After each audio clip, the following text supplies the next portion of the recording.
We are going to kick off with our panel. And so I am going to introduce the folks. So we are talking about community cats and masculinity. This panel is being moderated by James Evans. And this is a discussion about community cats, masculinity, and the false expectation of toxic masculinity that exists inside animal welfare. Our panelists today are Sterling Davis. Sterling Trapking Davis is a well-traveled ex-military music and cat enthusiast who has always loved entertaining and interacting with people. Since childhood, he was also the only guy in his neighborhood that loved cats.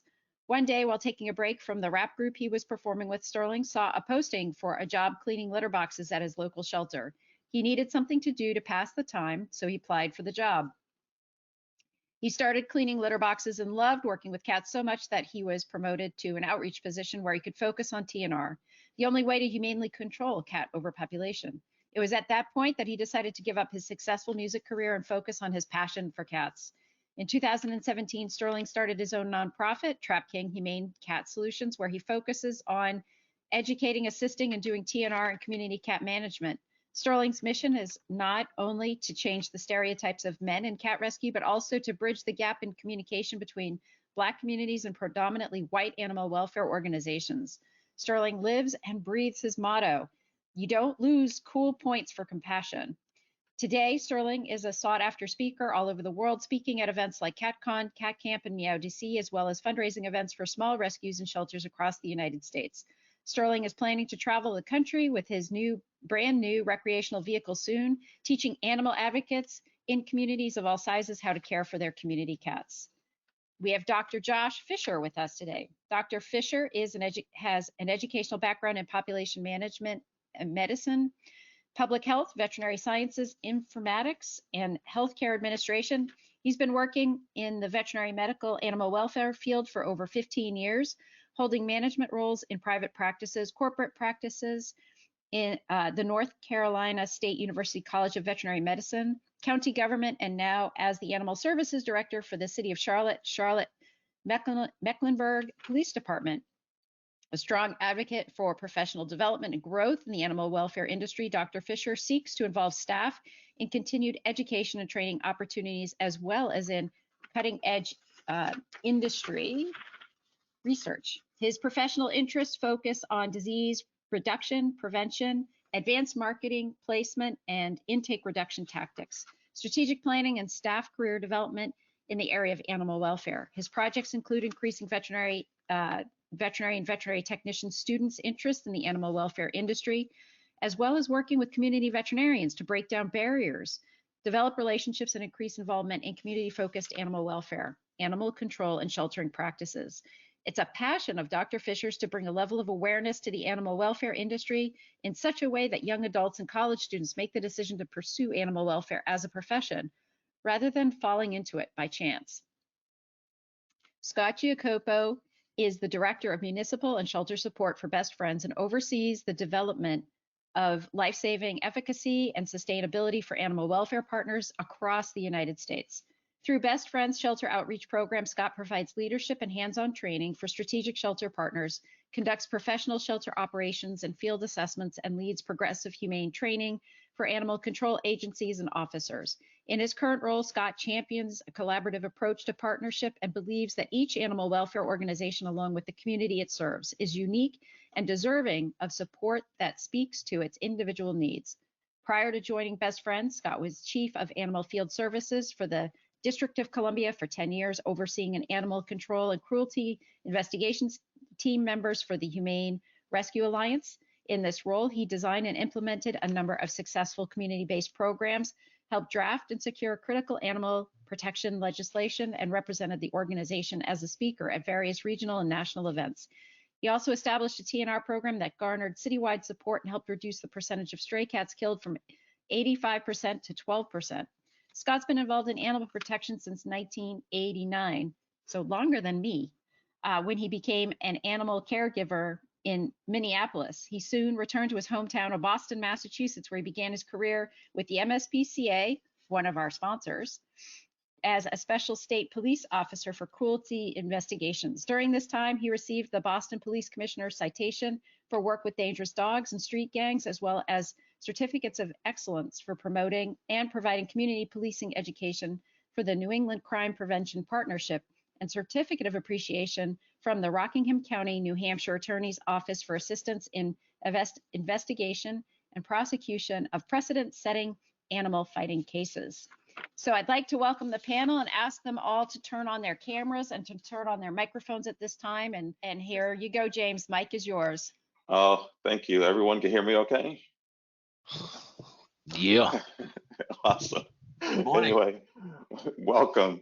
As Stacy just said, we're here to talk about toxic male masculinity, which is, I don't know, I don't think there are enough men talking about it, and not just in this field, but just in general. But you know, that's how we move the needle, right? Like I'm going to give you some examples anyway, and in my life where I've seen it play out. And you know, look, I think I grew up in a tough neighborhood, and I think it makes it a little bit harder to sort of walk away from it, because you know, everybody's scrapping for like little crumbs where I came from. So it was, I think even my parents were worried about me, because they knew I was a sensitive kid. And we had this long staircase in my house outside, and I don't know, I was being a moron kid, and I ran down the stairs and I tripped over my big feet and I landed in the hedges. And they had just been cut at like an angle. So there was probably a branch about this long, you know, maybe 6 inches, but it was shaped up like a needle. So I fall into this thing and I look down, and it's impaled my knee. And so I still have the scar today, like 3 inches of it is in my leg. And so I looked at it and I screamed and I started crying. And my dad came out of the house, who, by the way, is like, he's probably one of the most sensitive men I know. But even in that moment, the first thing he said was, "Why are you crying?" And I was like, "There's a stick in my leg." And I remember, we're old school family, right? There's only so much anger I could show my dad and live through the moment. But at that moment, I was just like, what are you talking about? Like, there's a stick in my leg. That's why I'm crying. But he was so bothered by the fact that I was laying on the ground, crying my eyes out. And then like later on, I really had to work on like contextualizing the whole thing, because that wasn't, in quotes, my dad. I'm sure there's some people that live with men that are like that 24 hours a day. But in the context of it, right?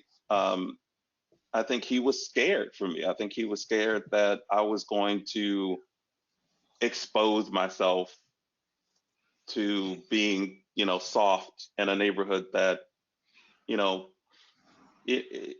could chew people up. So, I mean, that was my first exposure to it, and kind of like being kind of freaked out, because I was just like, of course I'm crying.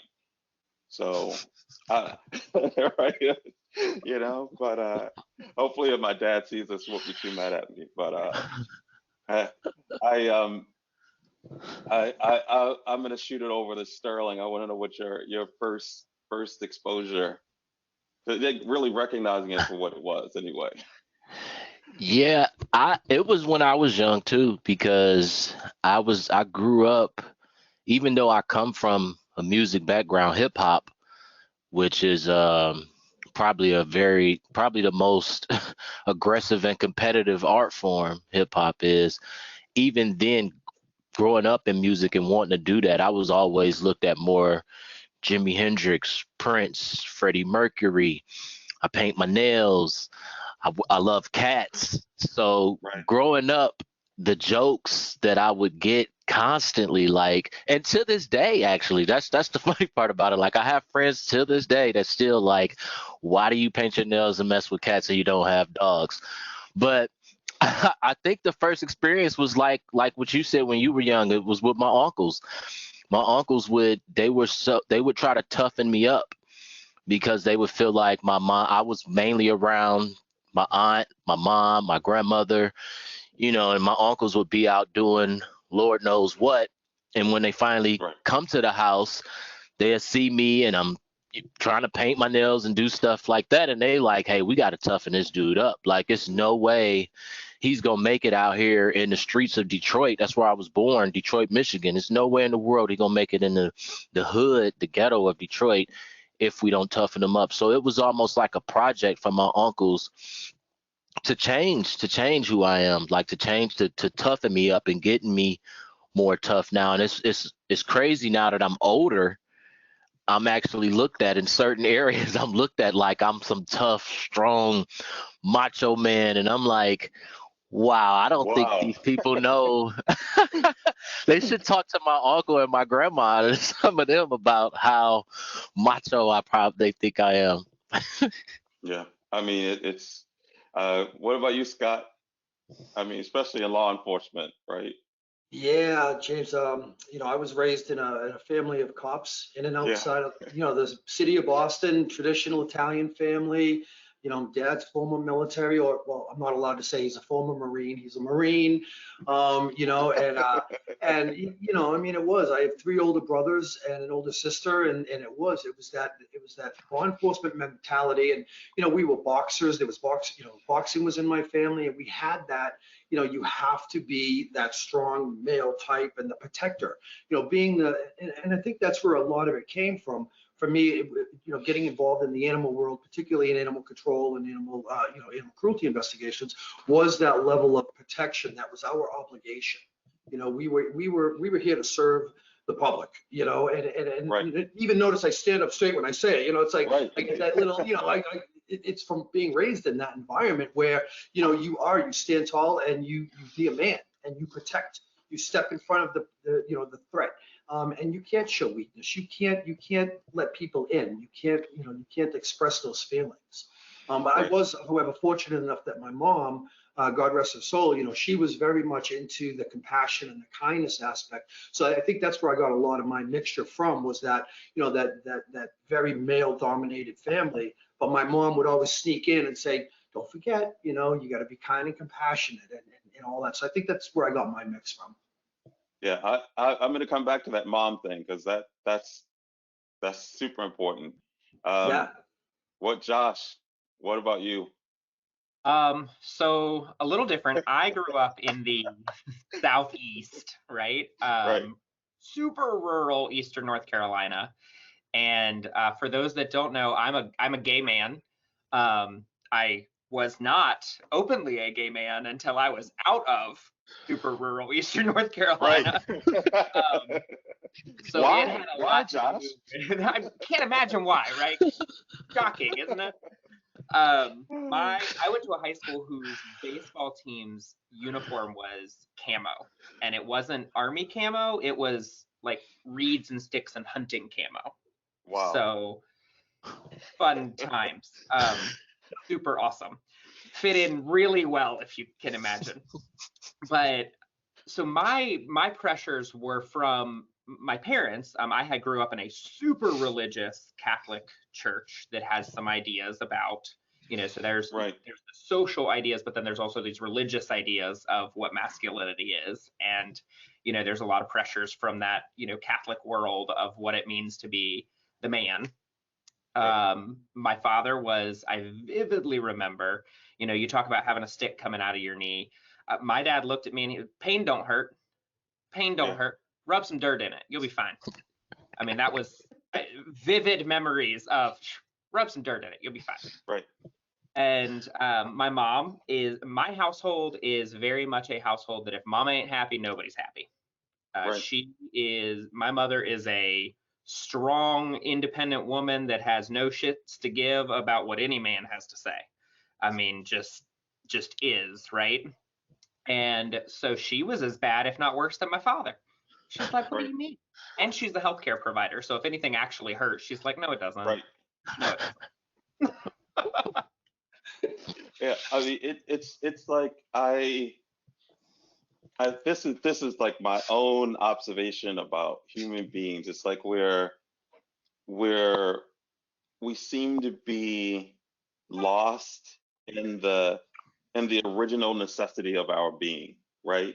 So, we've got wild animals roaming around, all kinds of crazy dangers out there, and we are still today, in many ways, responding as if there's a saber-toothed tiger outside the door, or there's a grizzly bear that we've got to run from, or there are wild bandits, right? Because I mean, before there was law and order, right? There were roaming tribes that could really do harm to a whole cluster of people before we started building walls and organized cities and governments. There was a fair amount of chaos, and I think there was probably a time when it made sense out of complete necessity, just like my dad, and I could in his mind.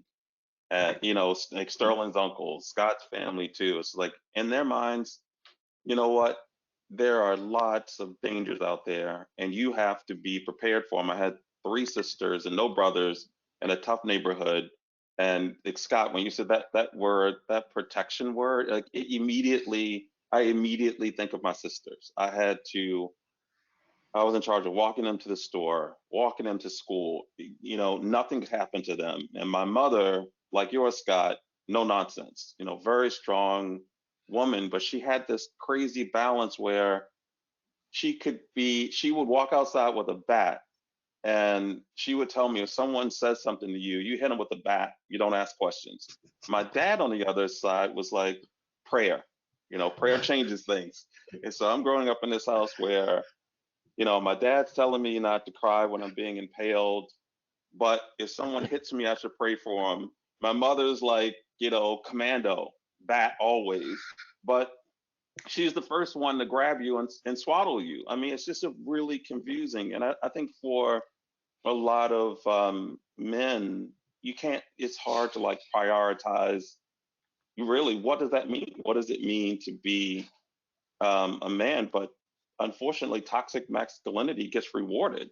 I know a lot of women. I mean, I'm going to pitch this to Sterling, that aren't ready even today for a man to be sensitive. I'm a visual artist. I've been asked I don't know how many times whether or not I was gay, just because I like birds, I like painting. I've never been a sports fanatic, but I've experienced and heard women say that guy's too soft, he's too nice. I'm gonna toss it to Sterling because I know you've got, I know you've got stories. Oh man, like I said, I coming from hip hop. Like I said, it's one of the most aggressive, competitive art forms, and I went through it a lot in hip hop because, again, I was more Prince than Tupac, and that would always come off like, not being accepted. That's not cool. That's too soft. And it was crazy because I thought when I came to cat rescue, I was like, okay, I could be more so me. I could be compassionate. It's cool to be nice. Everything will be okay.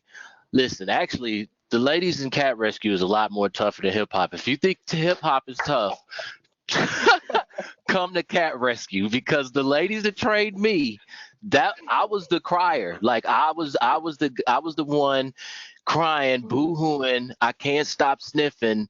And I'll never forget my girl Mickey Blair, who taught me. It wasn't like we were putting the cat down or anything. We was just medicating it, but it was just the scruff. Everything was just way too much. So I done got to crying, and I'm trying to hold it. And I'm the only guy in the room, and Mickey finally looked over and was like, Sterling, what are you doing? And I was like, I'm sorry, it's just so much. Like, you just scruff the hell out of this cat. Like, it's a lot. And they like, yeah, you're gonna have to toughen up. You're gonna have to toughen up. And I'm like, man, again, this happened in hip hop, and now I'm in cat rescue, and again, I'm still not tough enough for this.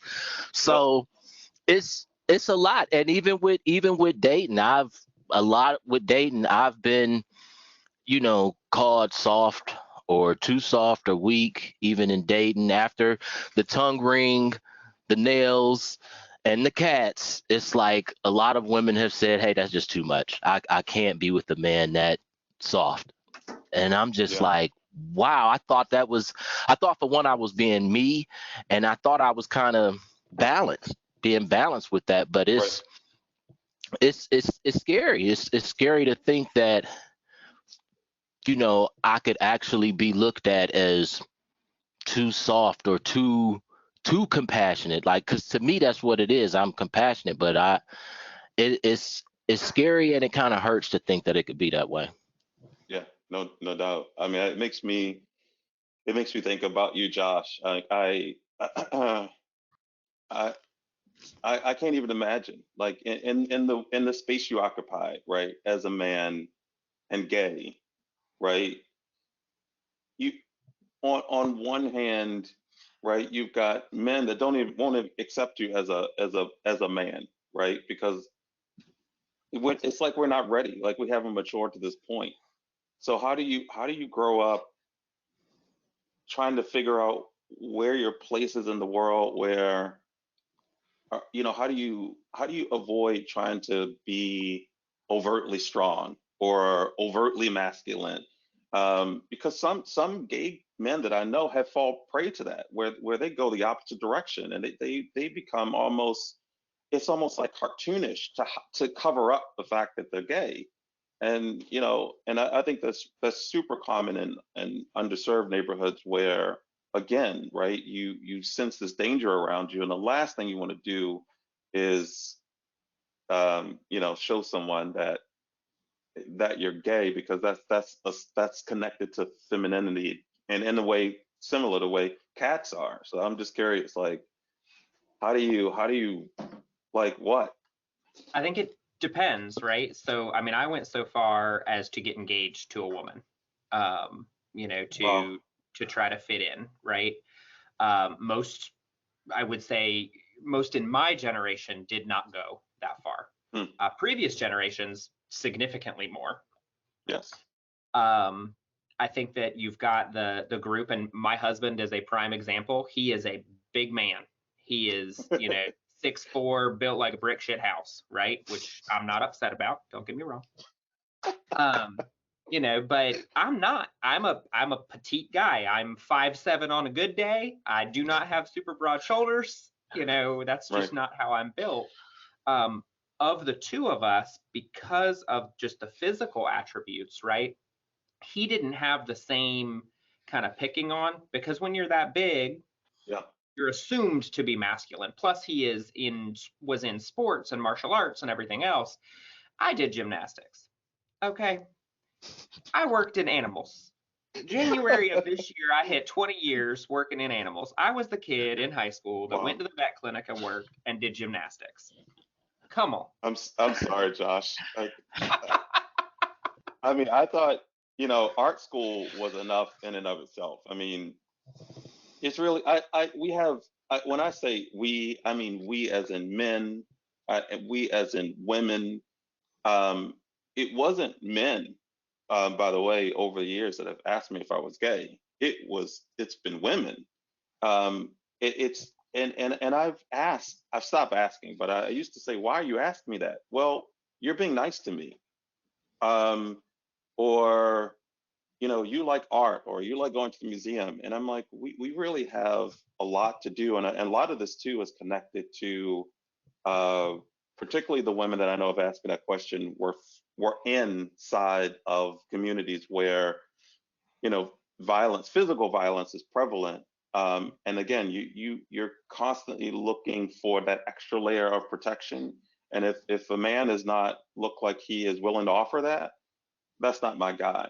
But I mean, I'll admit, so much of this sort of toxic male issues reminds me of racism, because both of those things have to be taught, and both of them have to be unlearned.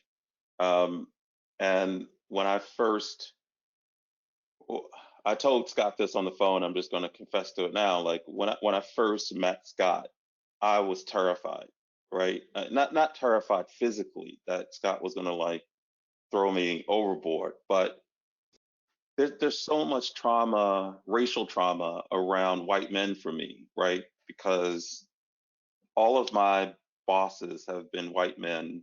All of them in their own way have tried to squish me down, marginalize. I mean, the the microaggressions.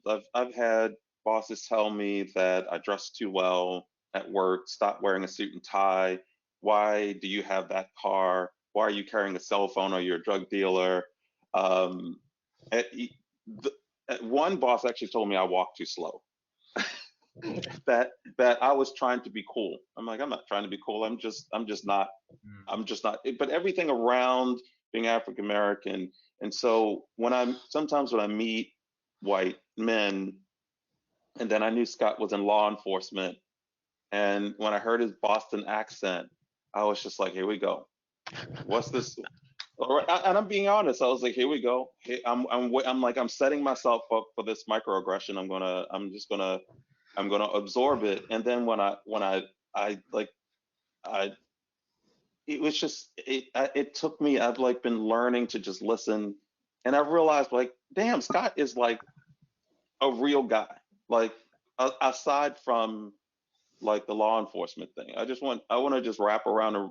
I always say wrap around the room. We're not in the rooms anymore, but just I would talk to you guys about like just like first impressions, like how dangerous they are, because we all suffer from it. Because I'm almost 6'4". I'm 240 pounds. And people are scared of me, and so I've been trying to deal with people's fear of me by trying to unlearn my fear of other people.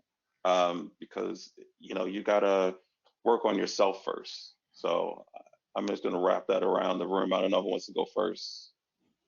I'll give it to Scott since I said I was terrified of you. Yeah, no, and I'm glad we did get to know each other and that we did get to spend time together. And due to a mutual friend, when we were introduced, I knew of you and I knew the work that you were doing, and I was really excited about that. I was hoping that I would be able to be a part of it. But I'll be honest, there was a part of me that was like, maybe I won't be accepted into their world, Right. because I do come from that different world, and I do have this funny accent, and being outside of Boston, everyone looks at me that way. But I do think that, those first impressions, and especially for someone who's been involved in law enforcement, and whether that's, traditional law enforcement or animal control or humane law enforcement investigations, cruelty investigations, we are taught to take control of every situation we go into. That we have to command the respect, command the situation. And I think that it becomes muscle memory for some officers. And I'll be honest, I mean, I know women who get this way as well, but I think that sometimes we don't know how to turn it off. And I think that that's where it gets us into trouble. You know what I mean? Like when I knock on a door at someone's house, yeah, they could open that door and charge out at me, and I have to take that, that defensive posture and that, that aggressive nature, I guess you could call it.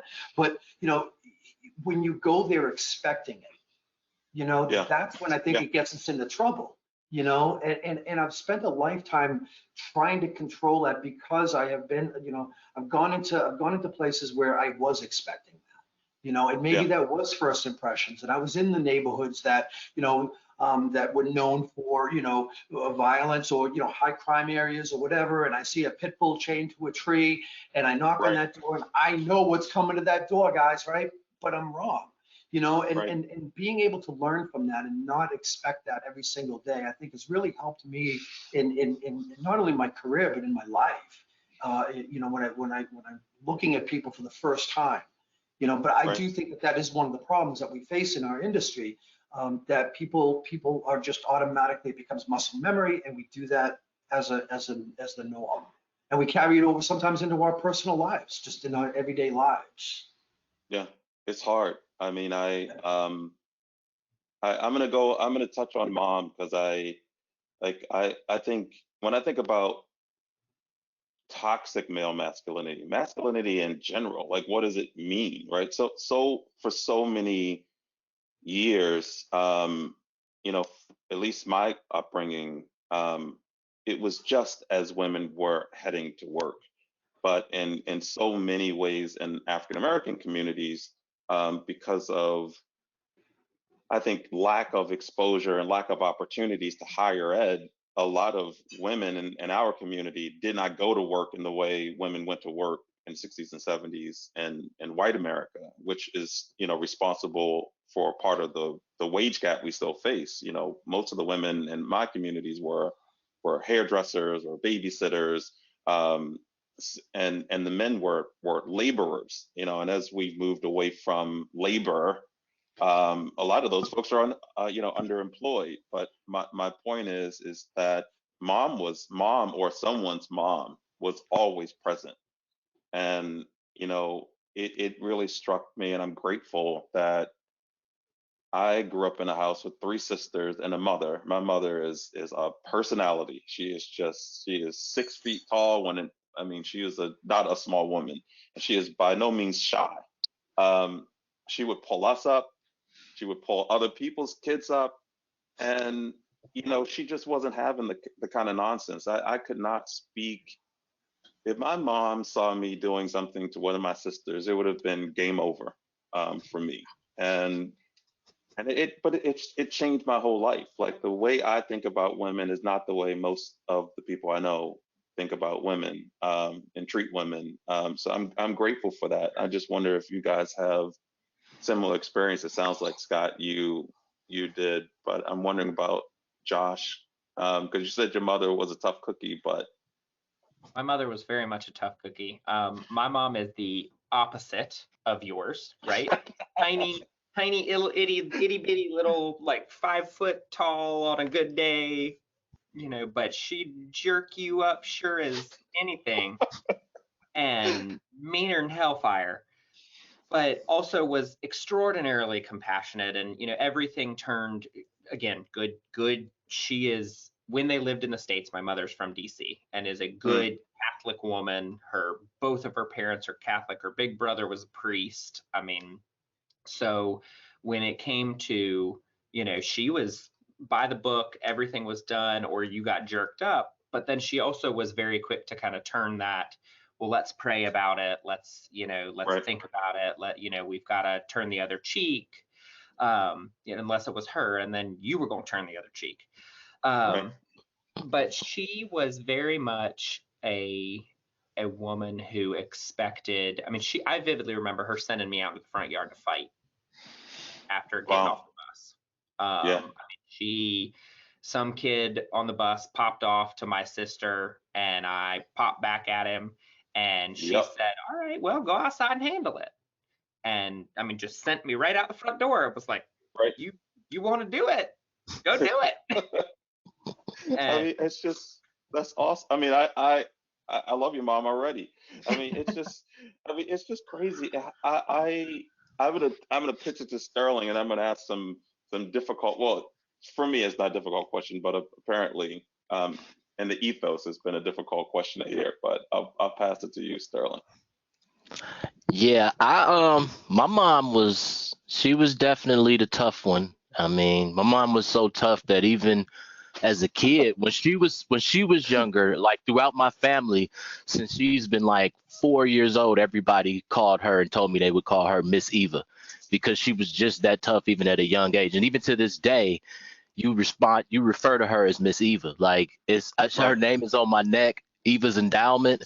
That's the tattoo on my That's neck. what's on your neck. Yeah, it says Eva's Endowment. That is the strongest person I know by far. She might be a freak of nature, actually, but she was short, super short. Well, I don't need to say was. She's still here and still just as tough.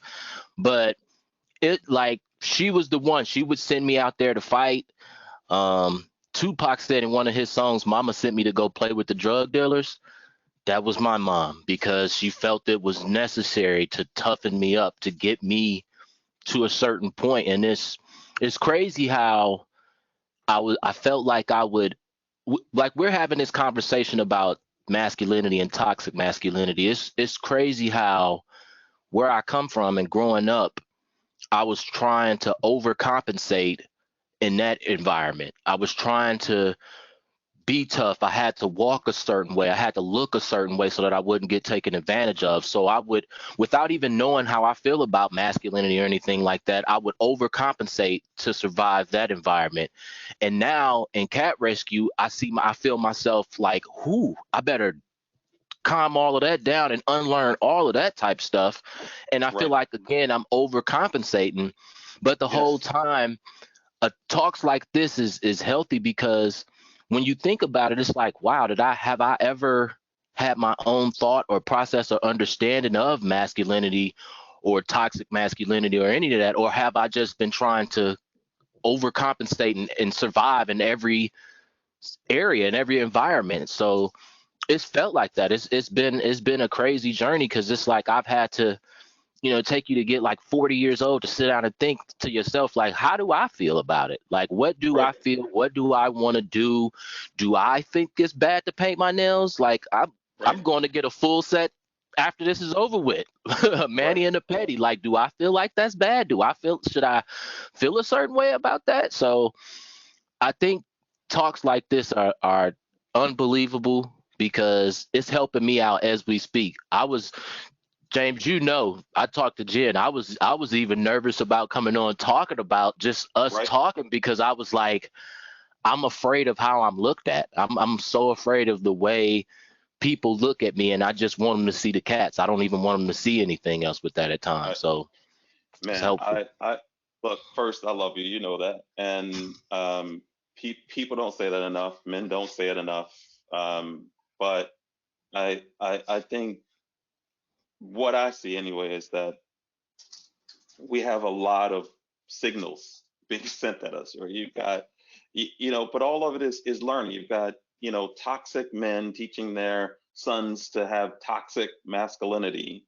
And then you have, it's really, to me, the correlation between race and all of this is so similar, because you have to teach your kids that someone else has come from a subservient race like that. Kids have to learn that nonsense. And it brings up the question, what is it to be a man? What is it to be strong? And I think all those questions are maybe questions that we just have to keep asking every day. But the influence, I think it strikes me that in most of the animal kingdom, males have to present a certain way to get a female attracted to them. Females play a very dominant role in male behavior, because ultimately there's a reproduction aspect to it. And I'm going to ask Josh the question. I'm going to ask some other questions. Is that you are the only person on this panel that doesn't have to be something for to meet some sort of female ideal. And you ladies out there, I hope you're not offended, but I'm sorry, there are female ideals. Everyone's got preferences, but I'm saying globally, very rarely, at least not in my experience, have I ever met a woman that didn't have a certain expectation, positive expectation of what they wanted men to be, either a breadwinner or a physical protector, or something, right? And Scott, you're the only one here, not only one in the world, but the only one here that's never had to live in that expectation. Like, I'm just wondering what that means. Like, how does that frame your relationship with women? So I've always had very good female friends. Women outnumbered men in my household. I have two sisters, so it was 3-2. But it is, so I think it depends on how you're approaching the question, right? Because the breadwinner piece, generally speaking, in a homosexual relationship, it's a little bit more even. Who does what for a living, right? But as far as physical attributes and things like that, the gay community is mean. That is a mean community, right? You better have your body right and tight.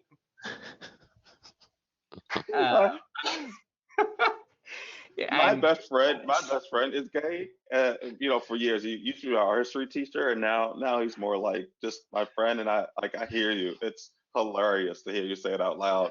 Yes, look, they joke. I kid you not, they joke. They joke. Straight skinny is gay fat. Wow. I'm telling you. And So it is not. are, But it's personal preference, right? Because right. there are some gay men like that chiseled look. Some Right. prefer a little extra weight, right? But that stereotype, if we're talking about what stereotypical, gay is, you've either got the extremely flamboyant, effeminate, twink, right? Or you've got a muscle-bound, never leaves the gym, ripped 6 ways from Sunday, Adonis. Right. And there's like an expectation. You're going to fit into one of these boxes. Right. Exactly. Yeah. And I see that, bringing this back to this field, we just finished our Harvard research. And if anybody out there took the Harvard implicit test that we sent out, Tweet for Animal Welfare, thank you. It was awesome. We got almost 1,800 responses, which is statistically accurate for about 300,000 people. And so it's a really good demographic in the field. And the field is like a little bit more than 85% white female, 90% white female management, leadership.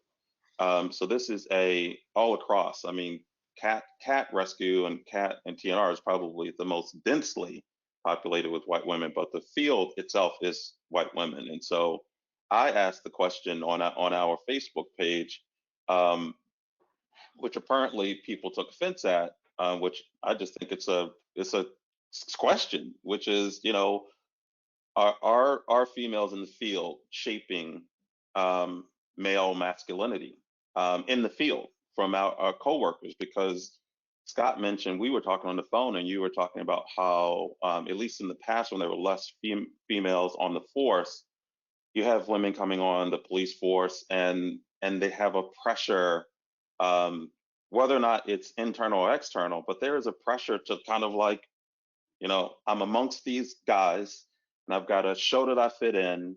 And I wonder if the opposite happens in this field, where there's a increased pressure on us, the men that are in this field, to not show any inkling of anything that might look like male toxic masculinity. And for some of us, that just looks like being Black, right? I think for some of us, we show up and we're Black guys, and people see us and assume that we are Tupac or Biggie or and this is before speaking. And I know that's happening just because I know that that's happened to me. It happened to me with Scott. And so, I have to ask, we can spin this around, but, definitely, I know you're ready, Sterling. What do you think? I do feel that way. I do feel that it's that the women are shaping what masculinity is, and it's, again, like I say, it's scary for me because being a Black man working in an environment where it's predominantly, it's like 80% women that probably don't have friends or people in their lives that look like me. And if they do, it wasn't in cat rescue, because I might be one of one actually, and as far as TNR goes. So they're not used to being around somebody like me. So it's easy, if it's the news or if it's gangster movies or hip hop where you get your identity of me from, it's easy to just throw that word around and say toxic masculinity, and then it's hard for me because if I'll say this, I'll tell this story. It's a comedian. I can't remember who the comedian was. And he was talking about the worst thing in the world right now. And there's a white man. He was like, the worst thing in the world right now you could call a white person is racist.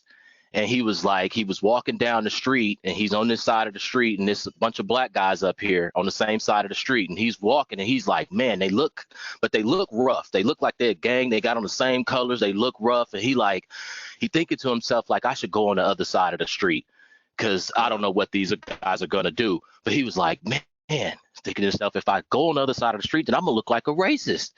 So he was like, forget it. I'm just going to stay on this side of the street and keep walking. And keep walking. All them black dudes jumped him and robbed him. And he was just like laying there beat up with all his money gone. He was like, hey, I'm not a racist, though. I'm not racist. Like, I feel like that. I feel like that sometimes. Like the worst thing you could say to me, especially in this environment or call me, is toxic, is toxic, or say that I have toxic masculinity. I got 5 sisters and I've been raised by some tough women. If they were to hear that and think that of me, they gonna kick my butt. So it's like, right. It's scary. It's scary that could be thrown around. I've had situations where I've worked with people and they didn't like the outcome. They didn't like what I did. So they just threw that out there. You know, Sterling, Trap Kings, he's a toxic guy. He's a toxic guy. That's terrifying for me, for one, because it's not true. For two, Right. because look at the environment I'm in. It's so, if you throw that out there and you put that and people believe that about me, it makes it hard, not just for me as a person, but it hinders my actual rescue work. So Right. to be able to throw that word out there, I do feel like it's kind of, in a sense, in this environment, not in all environments, because there's still not enough environments where that's dominated by women. So in this environment, I do feel this reverse, in the sense where back in the day, women were being mistreated because the president of the company was a guy, HR was a guy, the managers were men, the directors were men. And if the woman got harassed or mistreated in any way, they would just, she crazy. Oh, what was she wearing? She asked for it. You know, it was so many ways around it. She was like almost alienated if she said something. A lot of Right. times I've been in situations where I felt like there's no way I could say something. Somebody grab me or say something inappropriate. I can't say anything about that. For one, I can't say anything because too many women have gone through it and I don't have a right to say it. And then for two, nobody's gonna believe that mess. Like, stop whining. Right. Nobody believes that. So I do feel like a lot of times it's scary. And like I said, this panel was this conversation was so scary for me. Even now, my hands is sweating because it's like, you don't want to It- be looked at a certain way. I'm like that guy that's like, I'm not racist. I'm like, yo, I'm not toxic. Please. So no, it's true. I think I think what happens, right, and this is why I think inclusion is so important, right? Is that I don't think there's anything wrong with the nature of man. Like when a baby boy is born, it's as a joyous occasion as when a baby girl is born. It's what we put into those children that matter. But what is dangerous is tribalism, is power, too much power. You know that old term. You know, power corrupts, and absolute power corrupts absolutely. And we have to, I think, learn how to decentralize power. When we look around and we're trying to do something global, and there are 100 men at the table, there's something wrong, right? And I think if we are trying to do something like animal welfare, um, saving them all, and we look around and it's 80% white women, that's a collection of power that needs to be modulated so that there are more people at the table. Because honestly, there are a lot of Sterlings out there. There are a lot of Scots out there. Um, I want to see more of you at the table, just like I want to see more people of color at the table, just like I want to see more Latin people at the table, more Asian people at the table, because we're dealing with global problems, and people are connected to animals. And so as soon as we have a whole swath of people that are missing from the table, there's a whole swath of animals that are missing from the table. And I also asked that question. I'll pitch this to you, Scott. The other side of that question, in terms of are men um, women sort of modeling, if you will, what masculinity should be in this field? That's just the question. There is no negative or positive per se, because the positive side of that is yes. Yeah, I think when you're a man and you step into a room and there's 85 women in there and 15 men, those boys are learning something, right? And so I think absolutely women are influencing the men that are in the field, just like my sisters influenced me, just like my mother influenced me, and I thank God for it. Like I when I think about where I would be right now if I had 4 brothers and a passive mother and a father that was a toxic male, I would probably be in jail. And so, I'm wondering for you, Scott, um, where I think Sterling touched on how that, how, how the women in the field may perceive him and are defining him the wrong way. I'm wondering for you, how have women shaped your career and what have you learned being around so many women and such a female dominated field? Yeah, and it's a good question because I've had the opportunity to be the only male in 2 separate sheltering Wow. environments, and I've learned a lot. And some of some of my, I hate to say my favorite bosses, you know what I mean? But some of the most influential people in my career have been women. And I look at, I guess I never really looked at it as though it was, redefining my masculinity or anything like that. It was always the professional aspect of the field that I got to learn from them. And, for me, I've never seen my masculinity as toxic, and maybe I was wrong, maybe I'm wrong. I don't know, but, I like sports. I'm a sports guy. I used to box. I would rather watch a Bruce Lee movie than Steel Magnolias. So, anything like that. You know what I mean? So when does it become toxic? You know what I mean? I'm sorry, but it's true. I like those things. But when I'm sitting in a room with someone like, and I'll just say, one of my all-time favorite bosses was Lisa LaFontaine, who ran, who's the head of Humane Rescue Alliance. She taught me so much about leadership. That, and I was a police officer and they taught you, about leadership and the paramilitary, style. But I learned so much from her, and it didn't matter whether it was, masculinity or any of that.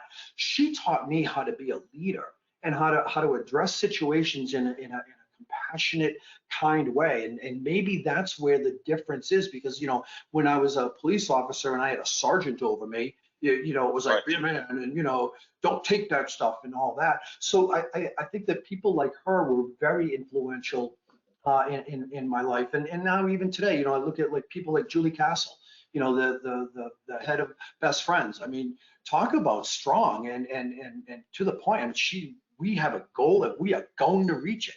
You know what I mean? And that's, how can you not learn from that and be inspired by that, whether you're a man or a woman, whether you're, regardless of race or anything. I mean, how can you not be inspired by someone like that? No, I agree completely. I mean, I actually I know that the male toxic masculinity is out there.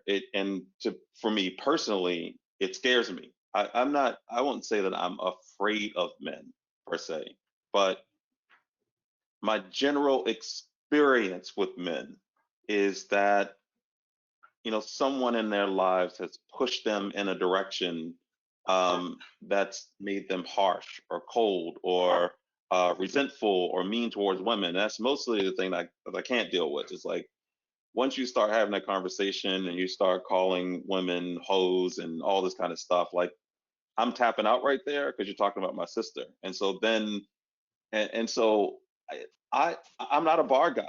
Like the first time I ever sat at a bar, the bar itself, like at a restaurant, was like 4 years ago when I met Jen, because I see men up at the bar. I don't want to be up there. I don't want to be in conversations where you're going to misconstrue me for somebody that doesn't appreciate women. At the same time, right? that's not fair to all those guys sitting up there. And I think that happens sometimes in this field, is that you know, and I was a single father, and God, when I was a single father, people used to give me Mother's Day cards. And I'm like, God damn, I am not a woman. Like, just because I'm a single father doesn't make me a woman. Like, that, give me my Father's Day cards, I'm fine with that. But I think we all have to have this conversation about what are the expectations? What are the expectations of just being good humans? Because for me, it was Heather Kamisa. She was the first person I worked with, and Heather's just smart, right? She taught me so much about animal welfare, and I wouldn't say that Heather has this overtly, you know, and literally air quotes, soft side, right? Heather is straight with it. This is it. These are the facts. This is the data. And I love that about her. And you know, and there were other women that were certainly more, you know, tender in the way to deliver messages. But I just think it's a complex subject that we have to keep talking about. But I will say that in our training, doing diversity training, talking to people that are hiring other people, there is definitely a predilection so far that we're noticing in the field, talking to people that have the power to hire, that they are fearful of men and seeing men's applications. So I think we're running out of time. Maybe it was time for questions there, Stacy. Yep, I'm sorry to interrupt, but No, I no. needed Sorry, to we're like push lost. myself into the. So we have about 3 minutes, and there were some questions out there. I don't know if Jen was shooting them over to you. I don't know if you saw Yeah. anything from her. I see it. There's a long one here. Sorry for my dyslexia, but I'm going to try to. This was this, and in many communities, animal control services agencies and organizations under police departments. Scott's comments about the mindset of control carry over to animal control. The Black Lives Matter defund the police movements are challenging control various providing resources and support. Can you comment on this? What tangible steps are needed in animal control? I think that could be Scott or Josh, as far as I'm concerned. And there's another question. Yeah, I have another one too. Josh, why don't you take that one?